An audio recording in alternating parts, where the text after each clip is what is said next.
ఇవాళ మనం వాల్యూని లాక్స్లో కన్వర్ట్ చేయడం ఎలా అని చూద్దామండి. ఇక్కడ 2 మెథడ్స్ అయితే నేను చూపిస్తున్నాను. ఒకటి వచ్చేసి కస్టమ్ మెథడ్. ఏదైతే వాల్యూస్ ఎంట్రీ చేయాలనుకుంటున్నామో ఆల్రెడీ ఉన్నాయో అవన్నీ సెలెక్ట్ చేసుకొని రైట్ క్లిక్ ఇచ్చేసి ఫార్మాట్ సెట్ క్లిక్ చేయండి, లేదా కంట్రోల్ సెలెక్ట్ చేసుకొని కంట్రోల్ 1 క్లిక్ చేసిన ఫార్మాట్ బాక్స్ అయితే ఓపెన్ అవుతుంది షార్ట్కట్ కిట్లో. సో ఇక్కడ నెంబర్ ట్యాబ్లో కస్టమ్ ఉంటుంది కదా, కస్టమ్ క్లిక్ చేయండి. కస్టమ్ క్లిక్ చేసి ఇక్కడ ఏదైతే జనరల్ ఉంటుందో జనరల్ తీసేయండి. జనరల్ తీసేసి దాంట్లో ఇక్కడ మీకు శాంపిల్ కనిపిస్తుంది, మనం ఎంటర్ చేసినది శాంపిల్ ఎలా కనిపిస్తుంది. ఇప్పుడు ఫస్ట్ యాష్ అయితే ఇవ్వండి. యాష్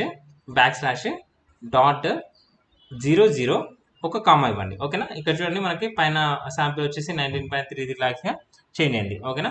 ఇప్పుడు ఓన్లీ జస్ట్ అలానే ఉంచాలా, లేకపోతే పక్కన లాక్స్ కూడా రావాలంటే మనం పక్కన ఇన్వర్టర్ కామర్స్లో LAKHS లాక్స్ అని కూడా మెన్షన్ చేసుకోవచ్చు. ఓకేనా.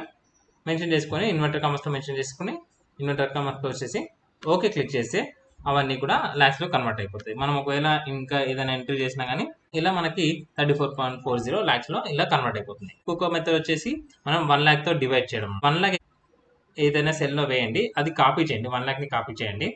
ఇవన్నీ ఏవైతే వాల్యూస్ ఉన్నాయో అవన్నీ సెలెక్ట్ చేసుకోండి. సెలెక్ట్ చేసుకొని రైట్ క్లిక్ ఇచ్చేసి రైట్ క్లిక్ చేసి పే స్పెషల్ క్లిక్ చేయండి. పే స్పెషల్లో డివైడ్ క్లిక్ చేయండి. డివైడ్ క్లిక్ చేయగానే ఓకే కొట్టగానే ఇలా మనకు లాక్స్లోకి అయితే కన్వర్ట్ అవుతుంది.